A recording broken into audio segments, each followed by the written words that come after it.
Welcome to this quick tutorial.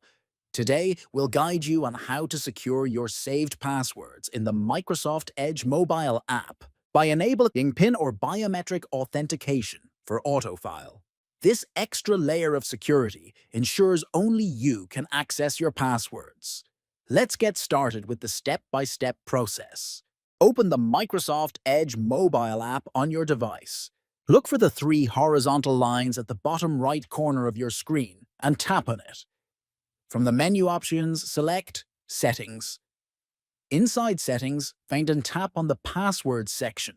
Now, toggle on the option that says Require Biometric or PN to use Autofill, and you're done. Your passwords will now need authentication before autofilling. That's all for this tutorial. Now your saved passwords in Microsoft Edge are more secure with PIN or biometric protection.